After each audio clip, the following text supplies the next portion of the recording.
تموتن إلا وأنتم مسلمون. ثم قال يا أيها الذين آمنوا لا تلهكم أموالكم ولا أولادكم عن ذكر الله ومن يفعل ذلك فأولئك هم الله أكبر الله أكبر الله أكبر ولله الحمد. Alhamdulillah, seraya memanjatkan puji serta syukur kita pada Allah Subhanahu wa Ta'ala. Pada hari ini, Ahad tanggal 10 Zulhijjah 1443 Hijriah, Allah Subhanahu wa Ta'ala yang Maha Rahman, yang Maha Rahim mengumpulkan kita di tempat ini tiada lain dalam rangka menjalankan satu dari salah satu sunnah Rasulullah Sallallahu Alaihi Wasallam, yaitu melaksanakan rangkaian ibadah Idul Adha. Salawat serta salam senantiasa kita curah limpahkan kehadiran baginda Rasulullah Sallallahu Alaihi Wasallam. Mudah-mudahan kita semua yang hadir di tempat ini senantiasa diberikan syafaat oleh Allah Subhanahu oleh Rasulullah Sallallahu Alaihi Wasallam di yaumil akhir kelak. Allahu Akbar, Allahu Akbar, Allahu Akbar, la ilaha illallah, wallahu Akbar, Allahu Akbar, walillahil hamd. Aidin aidat rahimakumullah.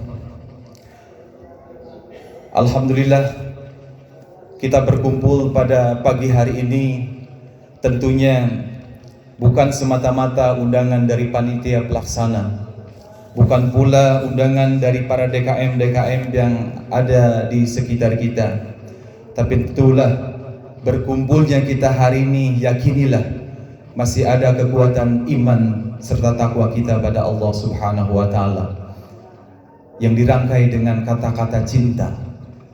Tentulah kalau tidak ada kecintaan yang hadir dalam diri kita, tentunya cinta yang dimaksud adalah cinta yang berdasarkan iman serta takwa. Kalaulah kecintaan kita hari ini mendefinisikan secara sempit dan sederhana melalui rangkaian kata-kata manusia, maka sudah bisa dipastikan kehadiran kita ini tidak bisa bertahan lama. Kalaulah ini peristiwa budaya, maka 1-2 kali kita akan dengan mudah meninggalkannya. Namun alhamdulillah, pagi ini Allah masih mengucapkan cinta pada kita sekalian, terlepas dari cinta yang sempit dan sederhana, yaitu cinta dunia.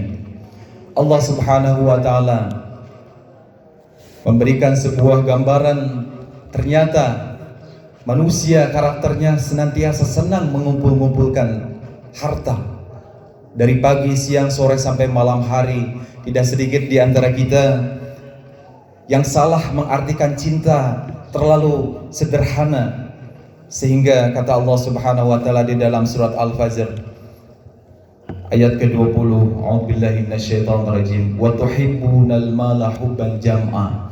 Mau tidak mau, inilah karakter asli manusia. Begitupun bagaimana baginda Rasulullah Sallallahu Alaihi Wasallam dalam sebuah hadis riwayat Muslim, "Lau anna libni Adam wadiyan min dahabin ahabba ayyakuna wadi lahu wadiyani wala yamla'u fahu illa turab wa yatubullahu ala man taba."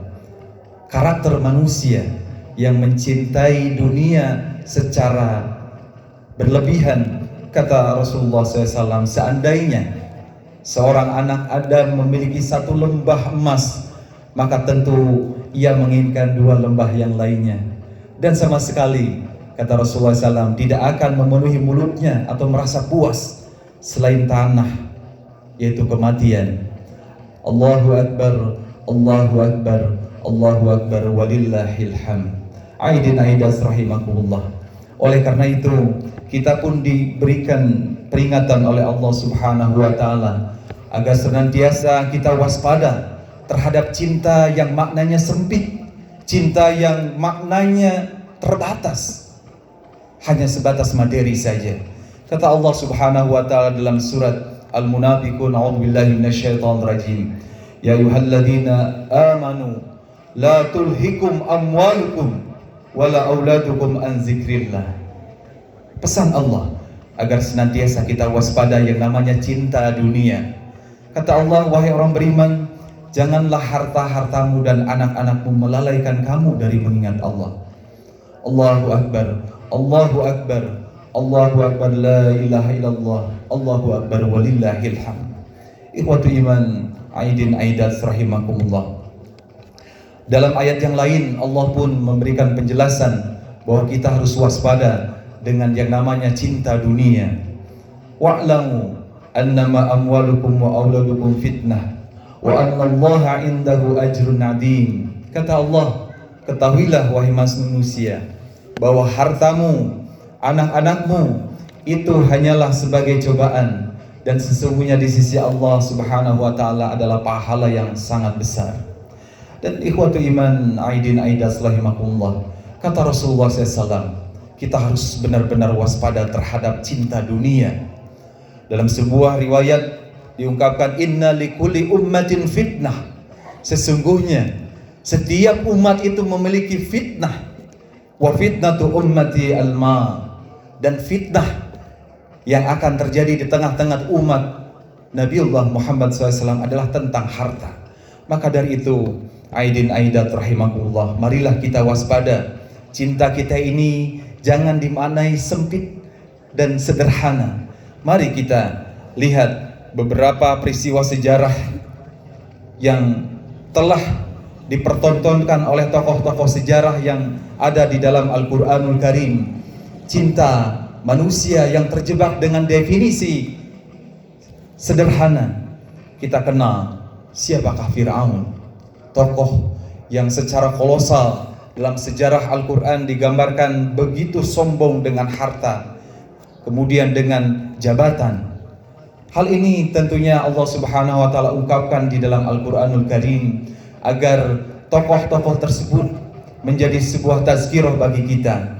Bahkan kata Allah Subhanahu wa taala dalam surat Yusuf, qad kana fi qasasihim ibratun liulil albab, agar senantiasa kisah-kisah yang Allah Subhanahu wa taala rekam di dalam Al-Qur'an, agar tokoh-tokoh tersebut menjadi ibrah bagi kita, bagi orang-orang yang mempunyai akal. Bahkan tokoh tersebut tidak hanya sebatas Allah pertontonkan rekam dalam Al-Qur'an. Kata Allah dalam surat Al-Anfal ayat ke-42, a'udzubillahi minasyaitonir rajim, liyahlika man halaka an bayyinatin wa yahya man hayya an bayyinah, yaitu agar orang yang binasa, tokoh tersebut Fir'aun dan tokoh-tokoh yang lain, agar menjadi keterangan yang nyata, dan agar orang-orang yang hidup hari ini mengambil keterangan yang nyata. Allahu Akbar, Allahu Akbar, Allahu Akbar, la ilaha illallah, wallahu akbar, Allahu Akbar, walillahil hamd. Tokoh Qarun, di mana ini pun direkam jejak rekam sejarahnya. Inilah manusia yang pertama kali membangun peradaban di dunia. Qarun adalah sosok yang sangat memiliki harta yang begitu banyak, sehingga kata Allah di dalam Al-Quranul Karim digambarkan saking banyaknya dengan ungkapan, inna Qaruna kana min qaumi Musa fabagha alaihim wa atainahu minal kunuz ma inna mafatihah latanu bil usbah. Kata Allah Subhanahu wa taala, sesungguhnya Qarun termasuk kaum Nabiullah Musa alaihissalam, tetapi Allah merekam dengan ungkapan wa atainahu minal kunuzi ba inna mafatihah. Qarun adalah sosok yang cinta terhadap dunia secara berlebih-lebihan. Kata Allah, selain berbuat zalim, Allah Subhanahu wa taala menganugerahkan kepadanya harta yang banyak, sehingga kunci-kuncinya itu berat dipikul oleh para pengawalnya. Allahu Akbar, Allahu Akbar, Allahu Akbar, walillahil hamd. Begitu pun hadirin aidin aidas rahimakumullah, di dalam surat Al-Qasas diberikan penjelasan tentang harta yang dimiliki oleh Qarun. Qala innama utituhu ala ilmin indi.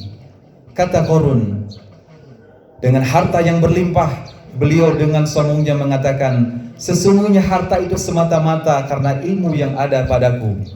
Awalam ya'lam anna Allah qad ahlaka min qablih minal quruni man huwa asyaddu minhu.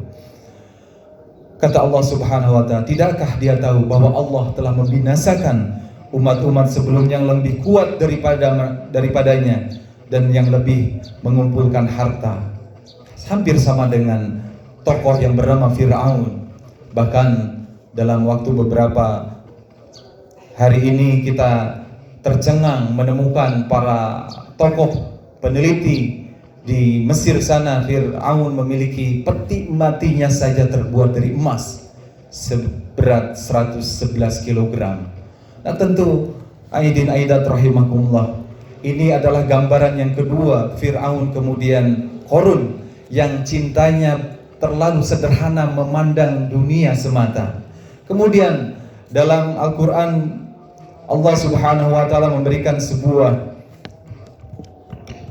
gambaran kaum Ad, bagaimana Allah Subhanahu wa ta'ala mempertontonkan kaum Ad ini memiliki karakter cinta dunia yang berlebihan, sehingga hadirin ikhwatu iman Aidin Aidat rahimakumullah, kesombongan yang muncul dalam diri kaum Ad direkam dalam Al-Quran. Fa'amma 'adun fastakbaru fil ard bighairil haqq wa qalu man asyaddu minna quwwah.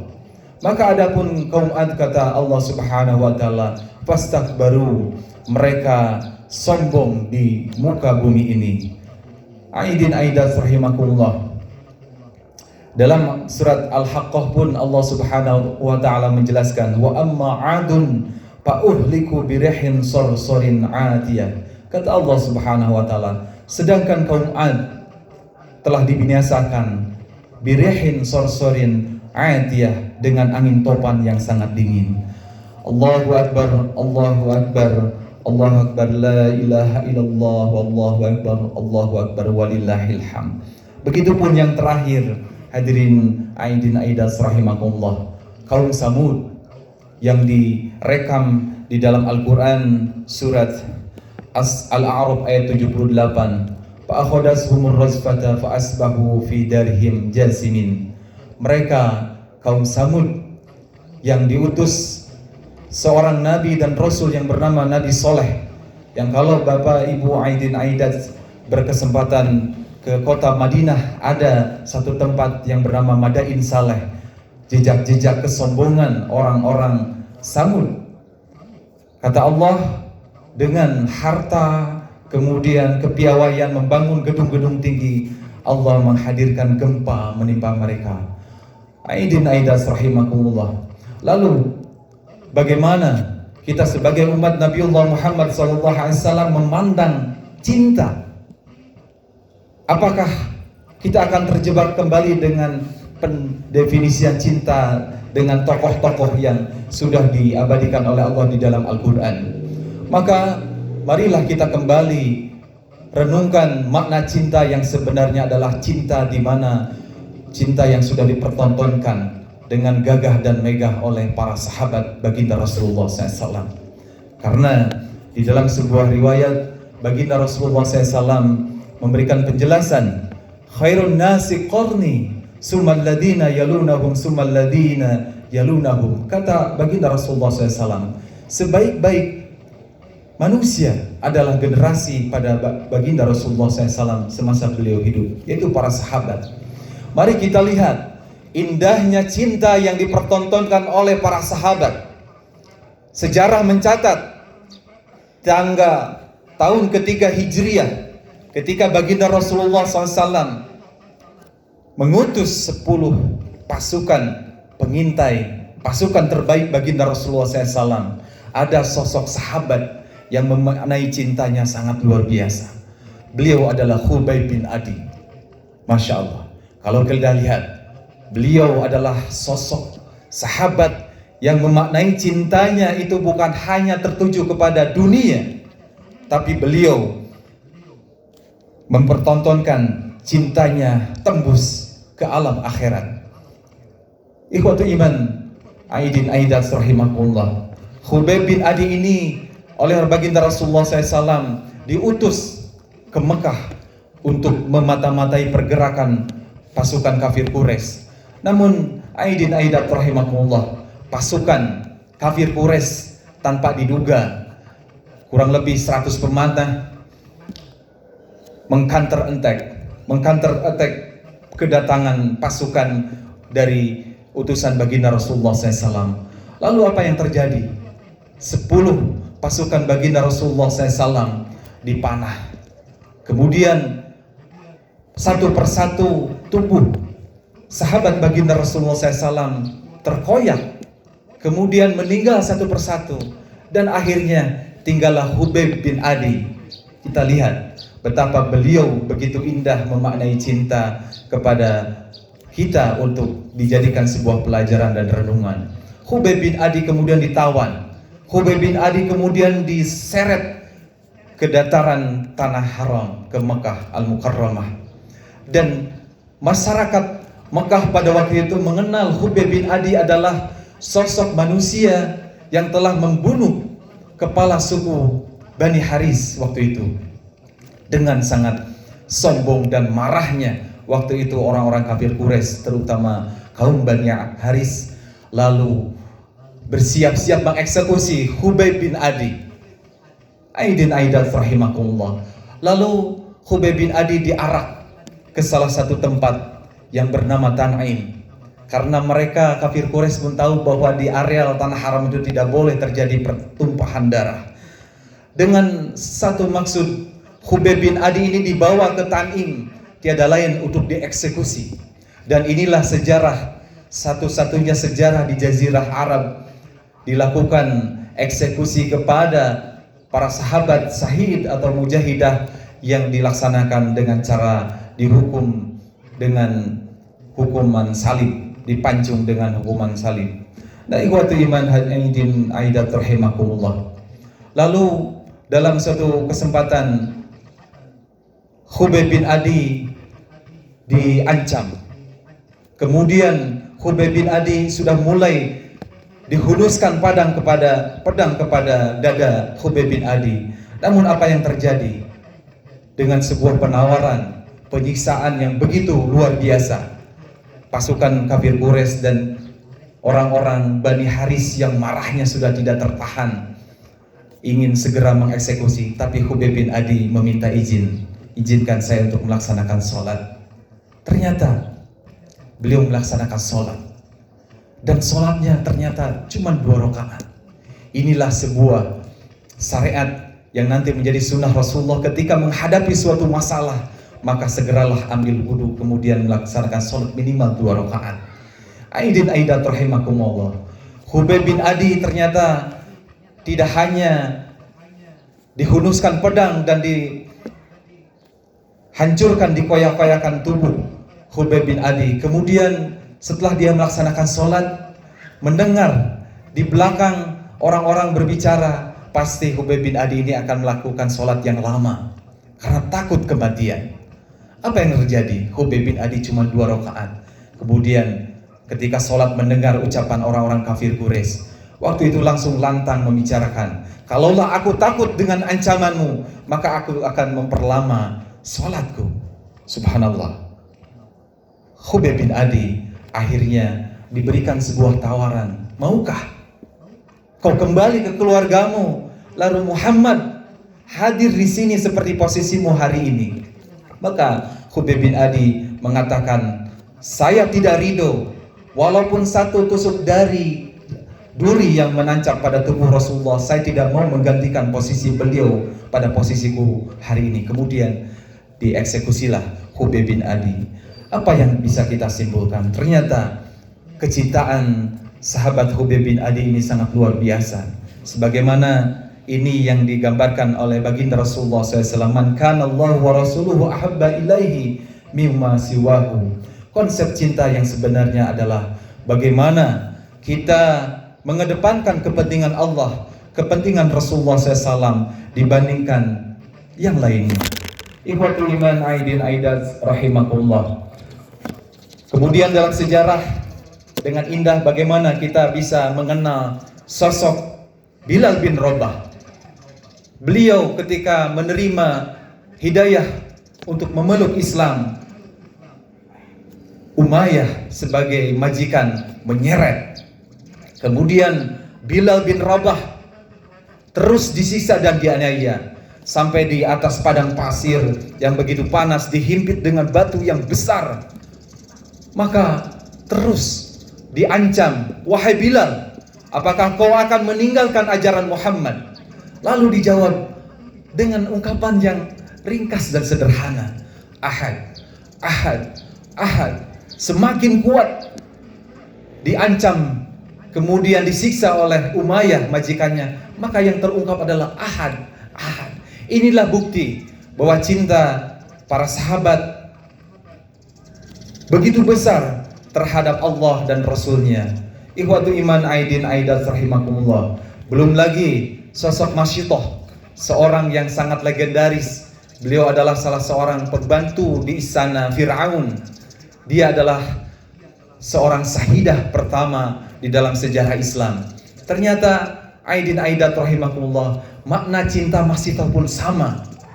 Beliau ketika itu diancam oleh Fir'aun karena terdengar ketika sisir yang dia ambil, ketika beliau menjatuhkan sisir lalu mengucapkan Bismillahirrahmanirrahim, lalu geram Fir'aun. Lalu Fir'aun menyiapkan kuali yang sangat besar. Kemudian anaknya satu persatu dilemparkan ke bejana yang sangat panas mendidih.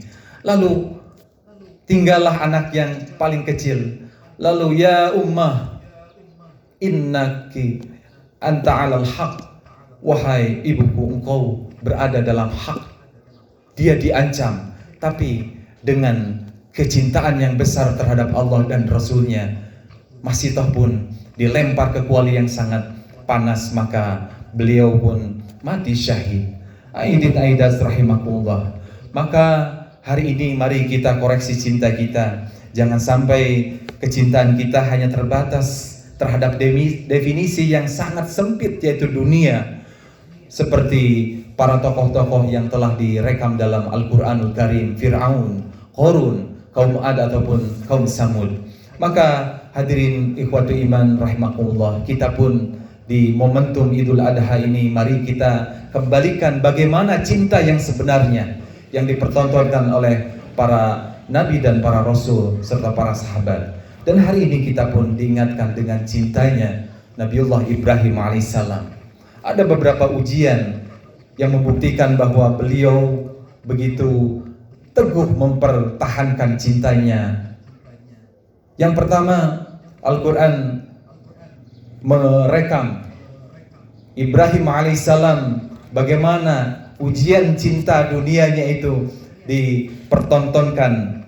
Yang pertama di kalangan keluarga dan masyarakat. Dalam Al-Quran diungkapkan, "Iz qala li abihi wa qaumihi madza ta'budun." Kita kenal cintanya Nabiullah Ibrahim alaihissalam kepada ayahnya begitu besar, tapi beliau lebih mencintai sesuatu yang lebih besar. Kata beliau, "Iz qala li abihi wa qaumihi madza ta'budun." Kita kenal lingkungan masyarakat pada waktu itu. Nabiullah Ibrahim dihadapkan dengan lingkungan yang senantiasa menyembah kepada berhala. Tapi baginda Nabiullah Ibrahim alaihissalam mengatakan, "Madza ta'budun?" Apa yang kamu sembah itu? Kemudian ujian tentang makna cinta yang dipertontonkan oleh Nabiullah Ibrahim alaihissalam tentang mencari kebenaran siapa Tuhannya. Di dalam Al-Quranul Karim surat Al-An'am, Allah subhanahu wa ta'ala merekam bagaimana baginda Nabiullah Ibrahim alaihissalam mendefinisikan cintanya.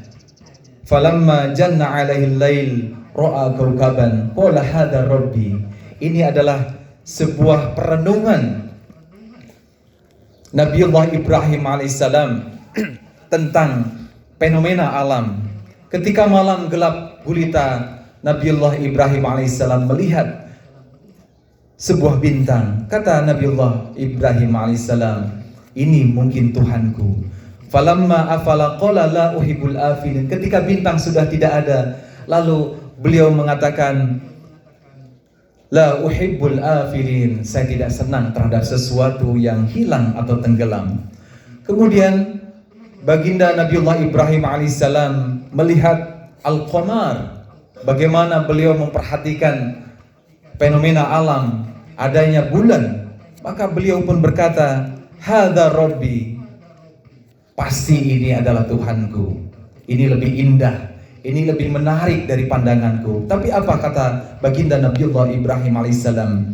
Falamma afala qala la in lam yahdini rabbi la akunanna minal qaumidz dzalimin. Maka baginda Nabiullah Ibrahim alaihissalam setelah melihat bintang tenggelam, setelah melihat bulan mulai tenggelam, kata baginda Rasulullah SAW, la illam yahdini rabbi la akunanna minal qaumidz dzalimin. Kata baginda Rasulullah SAW, baginda Nabiullah Ibrahim alaihissalam, maka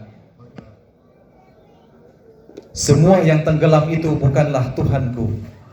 Yang ketiga yang dipertontonkan oleh baginda Nabiullah Ibrahim alaihissalam, yaitu tentang dakwah tauhid di tengah keluarga dan masyarakat.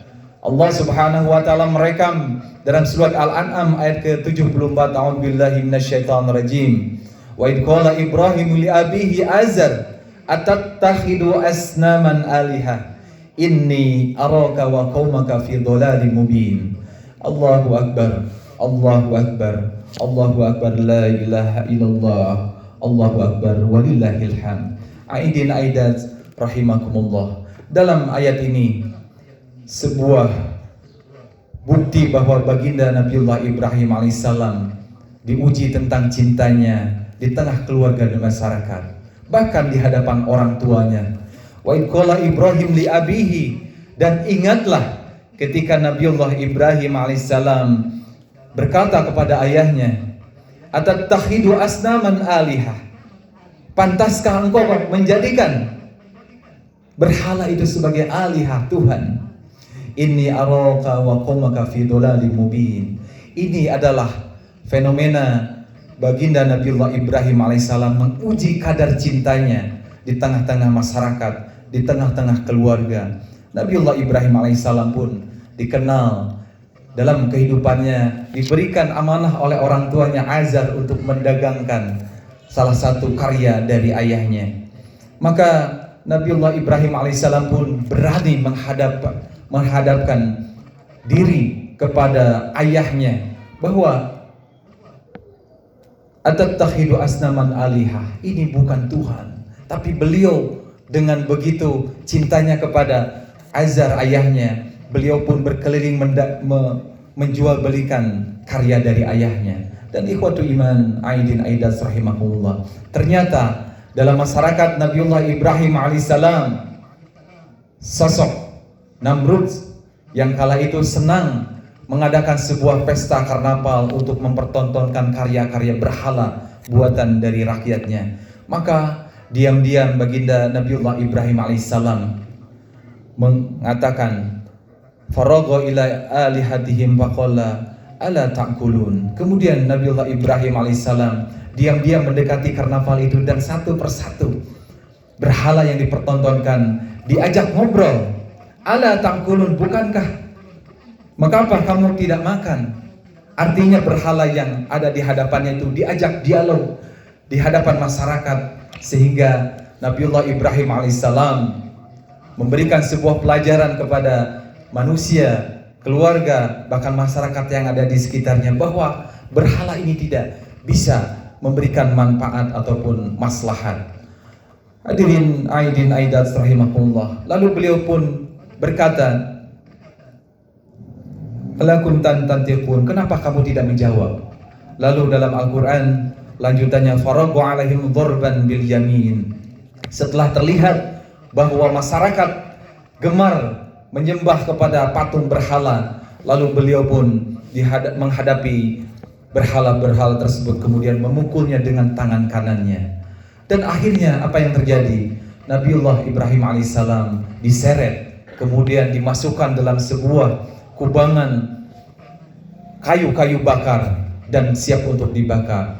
Nah ikhwatu iman aidin aidan rahimahullah, ternyata Nabiullah Ibrahim alaihissalam mempertahankan cintanya yang hanya tidak hanya cinta kepada dunia, tapi beliau mempertahankan cintanya hanya kepada Allah Subhanahu wa Ta'ala. Terbukti dengan sebuah ujian harta. Di dalam sejarah diungkap bahwa Nabiullah Ibrahim alaihissalam adalah sosok nabi yang sangat kaya, kurang lebih sekitar 12.000 ekor. Beliau memiliki hewan ternak. Kemudian harta beliau pun tidak cukup 12.000 ekor, namun beliau pun memiliki 1.000 ekor hewan ternak unta. Maka suatu ketika ujian datang, masyarakat waktu itu bertanya, "Wahai Nabiullah Ibrahim, ini kepunyaan siapa dan untuk apa?" Lalu dijawab oleh baginda Nabiullah Ibrahim alaihissalam, "Ini adalah kepunyaan Allah dan akan aku serahkan kepada Allah." Lalu dengan godaan dan ujian, jangankan hewan ternak yang aku miliki, anak sekalipun, maka aku korbankan, serahkan kepada Allah Subhanahu wa Ta'ala. Lalu dicatat oleh Allah dan terus berlanjut ujian demi ujian yang dihadapi oleh Nabiullah Ibrahim alaihissalam. Sehingga dengan ujian-ujian tersebut, jelaslah beliau pantas dan layak mendapat gelar sebagai Khalilullah, karena ujian demi ujian yang beliau terima begitu dahsyat. Dari keluarga, orang tua, masyarakat, kemudian berhadapan dengan kekuasaan Namrud pada waktu itu. Ikhwatu iman rahimakumullah. Inilah beberapa gambaran dalam Al-Quran serta sejarah tentang arti dan makna cinta. Jangan sampai cinta kita didefinisikan secara sederhana hanya sebatas cinta kepada dunia saja, terlebih kepada harta. Kepada harta yang kita miliki, maka akan tumbuh nilai kesombongan kalau tidak dibarengi dengan iman dan takwa. Mari kita jadikan ibrah dari para sahabat, Khubayb bin Adi, kemudian Bilal bin Rabah, kemudian bagaimana baginda Nabiullah Ibrahim alaihissalam mempertontonkan cintanya dengan definisi yang sangat indah. Maka Allah wa rasuluhu ahabbu ilaihi, lebih didahulukan Allah dan Rasulnya dibandingkan yang lainnya.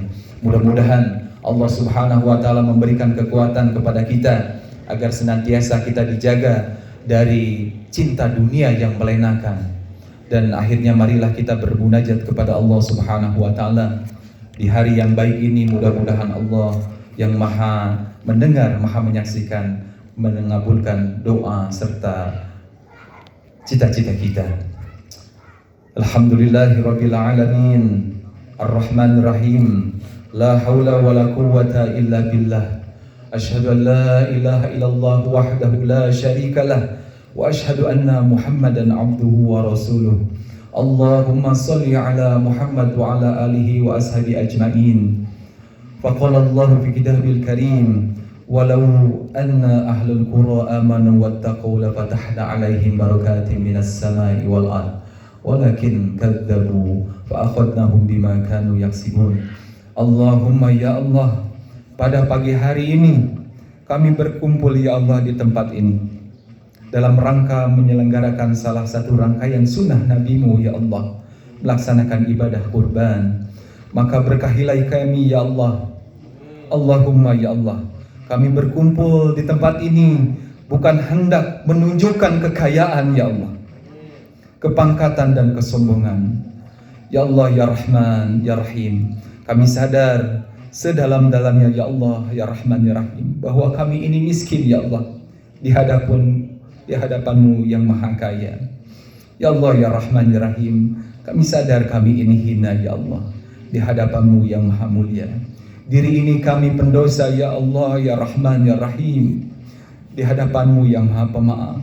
Diri ini kikir ya Allah ya Rahman di hadapan-Mu yang maha pemurah. Oleh karena itu ya Allah, bimbing kami serta kuatkan kami ya Allah agar menjadi manusia beriman dan bertakwa.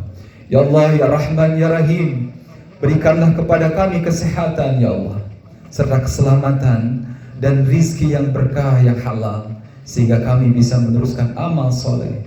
Allahumma ya Allah, berikanlah kepada kami kehidupan yang layak serta baik ya Allah. Jaga kami dari perilaku-perilaku yang buruk serta melalaikan. Ya Allah ya Rahman ya Rahim, jadikanlah harta, anak, keturunan kami sebagai asbab semakin taat kepadamu ya Allah ya Rahman ya Rahim. Berikanlah kami penjagaan darimu dari siksa akhirat. Ya Allah ya Rahman ya Rahim, ampunilah segala dosa dan hilaf kami ya Allah, segala dosa dan hilaf orang tua kami ya Allah, baik yang masih hidup maupun yang telah tiada. Kasihanilah mereka sebagaimana ya Allah mereka menyayangi kami ketika kecil. Allahumma ighfir lil mu'minina wal mu'minat wal muslimina wal muslimat al ahya'i minhum wal amwat innaka sami'un qaribun mujibud da'wat. Rabbana ighfir lana wa li ikhwanina alladhina sabaquna bil iman wa la taj'al fi qulubina ghillan ya Allah lil ladzina amanu Rabbana innaka ra'ufur rahim. Rabbana hab lana min azwajina wa dhurriyyatina qurrata a'yun waj'alna lil muttaqina imama. Allahumma inna nas'aluka salamatan fid din wa afiyatan fil jasad wa ziyadatan fil ilm wa barakatan fi rizq wa taubatan qabla al maut wa rahmatan indal maut wa maghfiratan ba'dal maut. Allahumma hawwin alaina fi sakaratil maut wan najati minan nari wal afwa min indal hisab. Rabbana atina fid dunya hasanah wa fil akhirati hasanah wa qina adzabannar. Subhanaka rabbil izzati amma yasifun wassalamun alal mursalin walhamdulillahi rabbil alamin. Assalamualaikum warahmatullahi wabarakatuh.